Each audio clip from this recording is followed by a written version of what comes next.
going? I want to make sure everyone can hear me before we get into today's lesson, which is how to make homemade healthy ghee.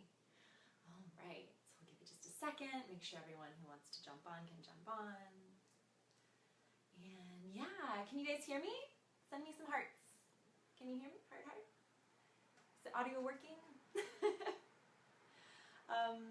All right, so we'll go ahead and jump in, and then we'll see what needs to get figured out. So I'm Kelsey. I am a nutritional therapist. I'm a paleo chef and baker, and I am the author of, thank you, hi, yay, thanks for the love. So I'm the author of the cookbook Paleo Sweets. It's a really super yummy book that I love. You can get it for free. All you have to do is pay the cost of shipping, and we'll include the link below. So if you already have your copy of Paleo Sweets, or if you're thinking about getting it, one of the ingredients that I use in a lot of recipes is ghee. So you may or may not know what ghee is. So today we're going to talk a little bit about what ghee is, why it's good for you, and how you can make your own. So first of all, making your own is super awesome, not only because ghee is really easy to make, but also it's going to save you a lot of money. So for example, this jar that I'm using today is a jar from ghee that I bought from the store, and this jar can cost between $10 and $20. However, today, the ghee we're making is only going to cost $3. So I want to give you guys some tips and tricks on how to incorporate super healthy foods and nutrition into your life in a way that's affordable and accessible for everyone. So what ghee is basically a variation of clarified butter. The difference between ghee and clarified butter is that clarified butter is simply butter that's had the milk solids removed. Ghee gets a little bit more, not complicated, but there's a little more consideration with it. We're going to take this block of butter. I have 1 pound of grass-fed butter. We're going to place it in the oven in a glass baking dish, and we're actually going to heat it long enough so that it comes to a boil. The milk solids are going to separate. They're going to brown a little bit, which is going to give a nice nutty flavor to the milk fat that's left over. Then we're going to strain it out, and what's left over is ghee. So clarified butter is just, it's a little bit simple. It's just had the milk solids removed. Ghee is going to have a much greater depth of flavor. And I also want to point out that we are using grass-fed butter. It's really important to choose a high-quality butter. Again, I picked this up for $3 at Trader Joe's, so it's not a huge investment if you consider the long-term benefits to your health. Grass-fed butter is going to be higher in a lot of nutrients. It's higher in beta-carotene, which is a precursor to vitamin A. It also contains higher amounts of CLA, conjugated linoleic acid, which is known to have some anti-inflammatory benefits, also thought to be cancer-fighting. We all want to do that for ourselves, right, and for the ones we love. So I mean, this is pretty much a 3-step process. I'm just going to go ahead and unwrap the butter. I have my oven turned on to 250 degrees, and I have a glass baking dish. So I'm using 1 pound of butter today, and you guys can make as much as you want, as long as you have enough glass containers to hold it. So we're just unwrapping this, and look at that. It's like a beautiful golden color. Just going to plop that right into the baking dish. Ta-da! There you go. This is the first step in making ghee. I'm going to turn around. I'm going to pop this in the oven. Right. Set that there. It can be on the top shelf, the middle shelf. You don't have to preheat the oven. It's like so super simple. No excuse not to do it. And what you're going to do is you're going to leave the butter at 250 degrees in the oven for 2 to 3 hours. I made a batch earlier today, so I'll grab this for you guys to see. And I'm going to be really gentle with it because the milk solids have separated. I'll bring this a little bit closer so you can check out. But you can see like there's some floaty stuff, and then there's like, I can't get a good angle, but you can see like the clear kind of yellow oil, and then there's the white stuff that's kind of floating around. The white stuff in there is the milk solids. And it's interesting that ghee is actually also able to be consumed by some people who tend to be lactose intolerant or can't tolerate other forms of dairy, because what we're about to do is strain out the parts of the milk that people are allergic to. So we're straining out the lactose and we're straining out the casein. All we're going to be left with is milk fat. And so how we're going to do this is I have a 4-cup measuring cup here. I like this because it'll be easier for me to pour into my jar later. Also, it has a nice wide mouth, so what I'm going to do is take a metal strainer, a metal mesh strainer, and then the one secret ingredient you have to make sure you have, or secret piece of equipment, is cheesecloth. So cheesecloth, you can see me, hello, through the cheesecloth. It's really loosely woven cotton cloth, and we are going to turn this into 3 layers. Let me see, I'll scoot this out of the way so you guys can watch. But honestly, if you don't have cheesecloth, don't let that stop you. You can use an old t-shirt if you just cut it in half and use 1 layer of the t-shirt. And also, you can use coffee filters or even paper towels. Coffee filters and paper towels will take a little bit longer for the ghee and the butter fat to strain through. But that's also a really great way to make sure that you get rid of all of the lactose and all of the casein. I'm going to use cheesecloth today for our purposes. So I'm going to make 3 layers. I just folded it out. I'm going to do 1, 2. So it's 3 layers of the cheesecloth folded in half. And then 3. All right. I'm just going to give that a nice trim. And cheesecloth is great also. You can use it if you ever want to make non-dairy cheese out of cashew. You can use this again, and it's reusable. So you can wash this when we're done making the ghee, wash it, let it air dry, and you can use it again. So I'm going to go ahead, and this is going to be interesting, and I'm not going to lie, it might get a little messy. Usually I have more props holding everything up, so so just bear with me. You can see I'm lining the mesh sieve with the cheesecloth. It's going to be at a little bit of an angle. That's just how it is. All right, and so this I took out of the oven. The butter that I had melted down before has been out of the oven for a few minutes, and I've left it to sit. And as I'm pouring it, I'm not just going to dump it in. I am going to pour it kind of gently because we want to, you know, again, leave out as many of the milk solids as possible. So I'll turn so you can kind of see what's happening. And there we go.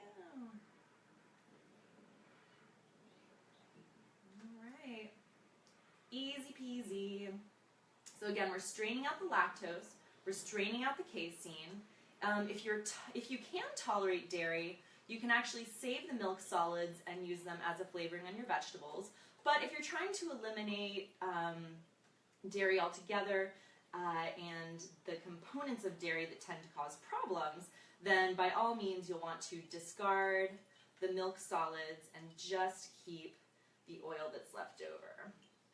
So you can see, I'll hold this up for you again, like you can see some of the milk solids here. So this is going to be the lactose and the casein. Again, you can see it's lightly brown, so that's going to give the ghee a really nice nutty flavor, but it's not going to leave any of the lactose in the ghee. So it's super simple, 2-step process. I mean 3 steps if you include unwrapping the pound of butter. And we're just going to let that soak through. So I do see that a little bit of the milk solids have come through, and this is another reason that it's great to strain twice. So what I'm going to do is I'm going to set this, I'm going to set the strainer aside, just like so. Am I going to do that? I'm going to do that right there. You know what? It's going on the table.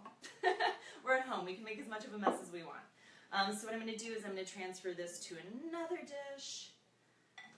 There's another measuring cup again. I just love how easy it is to pour things with measuring cups because they have a spout. So we're going to get that going. I'm going to use an extra piece of cheesecloth. You can use a paper towel to wipe out the bottom. And we're just going to strain it twice. This is still a great idea, even if you don't see a lot of milk solids left. At the end of the day, we want to make sure we're getting out as much as we possibly can. So I'm going to go ahead and fold this over, flip it around. So we just created an extra layer. One more time with feeling. Here we go. And it's already so clear and golden and beautiful. And another great thing that I love about ghee is that it's really high in saturated fats. I bet you never thought you would hear nutritionists say that, but we are learning now, more studies that are coming out, that saturated fat is not bad for us in the way that we were told it is so many years ago, and that saturated fats actually have a lot of health benefits. Saturated fats are necessary for strong bones. They actually facilitate the uptake of calcium into your bones. They boost the white blood cell function in your immune system. And saturated fat is literally in every single cell of your body because it's in the cell membrane. Saturated fats are what help give your cell membrane the structure so that it can be nice and strong and individual. Not to mention, healthy fats provide long-lasting fuel and energy. They're great for brain health, good for your skin, and they make food taste good. So that's another reason I love introducing you guys to ghee, showing you how to make your own, because we want healthy food to taste good, and if butter can be healthy, then let's add that back into our diet in a way that works for us. So again, if you are sensitive to dairy, if you're sensitive to lactose, I'm going to let you use your own discretion on this, but keep in mind that ghee might be a great option for you to add some flavor back into your vegetables or anything else you choose to put it on. It's also great for high temperature cooking. Again, because we're straining out the milk solids, the sugars aren't going to burn, so it means we can roast a lot of things with ghee, cover them in a delicious buttery flavor, and still maintain healthy fats because we're not going to turn them into free radicals. They're not going to be oxidized at the higher temperatures. I'm going to pour some of this off, just like so. I mean, it's so easy to make. Just like this. I want to show you guys what I made. Look at that. See? There you go. It's just pure butter fat. Another great thing about ghee, because you're taking out some of the more perishable elements, the casein and the lactose, is that when it's properly strained and made, ghee can actually be kept in the cabinet, like coconut oil. It's semi-solid at room temperature, and you can store it out of the refrigerator for up to 3 months, or you can pop it in the fridge and it lasts for up to a year if you can keep it around that long. So it's super yummy. I just want to give you guys a close-up one more time. Look how beautiful and golden. Some people in the culinary community, especially paleo culinary community, refer to ghee as liquid gold, and you can see why just here. So super healthy fats. I'm such a proponent of including healthy fats into your diet. Another reason healthy fats are good for you is because they facilitate your body's release of toxins.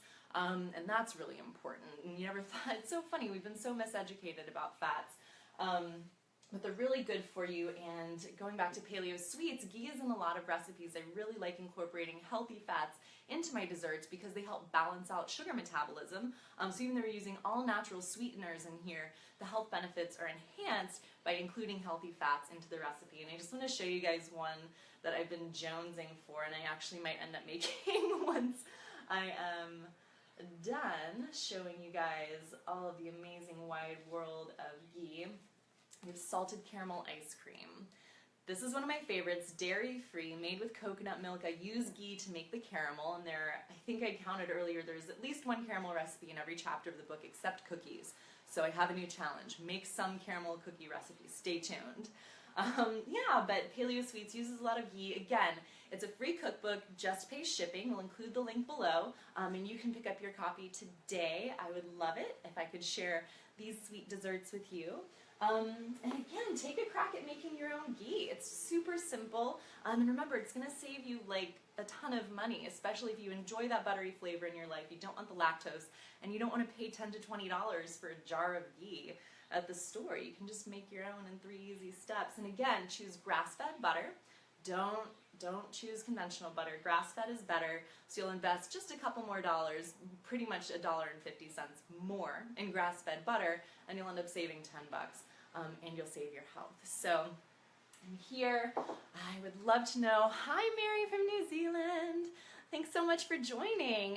And I am here for a few more minutes if you guys have any questions about making ghee, about healthy fats, or about paleo sweets, or life in general. We can chat. Otherwise, hi Ellen. Ellen's in Southern Illinois. From Santa Barbara. Oh, that's my neighborhood. I'm in Santa Monica. Hey, Olivia. And look at all the love. Thank you, guys. I'm so glad you got to join me this afternoon. I love being able to interact with you, and I love hearing your questions, your comments, your feedback on the recipes, and anything you're interested in learning. Hi, Denise in Texas. Anna in Florida. I'm from Florida. Awesome. So great to see you here. Oh, so thank you guys so much for joining me. Oh my gosh, all the way from Ireland. All right, so Maria, great question. So the book for dessert, Paleo Sweets, we're going to add a link in the comments below. And all you have to do is click on the link, pay shipping, and then the book will arrive at your door within 7 to 10 business days in the continental US.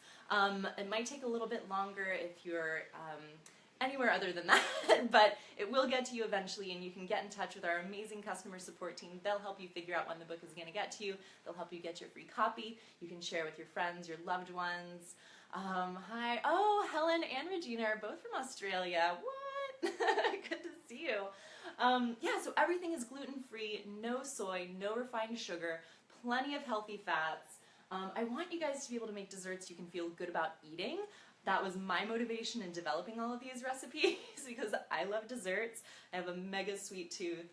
And I realized a long time ago that if I'm going to eat all the cookies I bake, I need to make sure they're good for me. So, yeah, so I also reference this. Hi, and Mimi from South Africa. Nice to see you. Thank you. Oh, Diane in New Zealand. Hi, Rachel. Awesome. Thank you guys so much for joining me. Let's see. Helen wants to know how much butter. Ooh, okay, cats. Sorry. How much butter would it take to make 500 grams of ghee? Well, let's see. So it would take 2 pounds of butter. 2 pounds of butter, 16 ounces, would get you almost to 500 grams. So it looks like 8 ounces is 227 grams. So you at least want to double that. And again, you can make 2 or 3 pounds at once. Store it in your fridge. It'll stay good for up to a year. And healthy for high cholesterol people, I think that at the end of the day, if your test results are showing you have high cholesterol, the best thing to do is work with a specialist to determine the cause of the high cholesterol. Again, those studies are finding that saturated fats, healthy saturated fats, aren't implicated in heart disease and inflammation in the way we thought they were. So I think it would be a great idea to have a conversation with a nutritional therapist or with a naturopath, someone who's going to be able to give you good information about incorporating healthy fats into your diet. Cholesterol is usually a sign of inflammation, and more oftentimes high cholesterol is related to high sugar diet and not necessarily high fat. But again, unhealthy fats can cause inflammation too. So choose grass-fed butter, choose avocado oil, choose coconut oil, and work with a specialist to determine what's right for you. All right. Hey, Kelly. So good to see you. Awesome. Well, I've really enjoyed showing you guys how to make some homemade ghee today. Hopefully you were brave enough to try it on your own. I mean, it's so simple. You just keep straining until it's pure liquid gold, and then you're good to go. Make sure you add some healthy fats into your diet. Make sure you grab your copy of Paleo Sweets. We'll include the link below.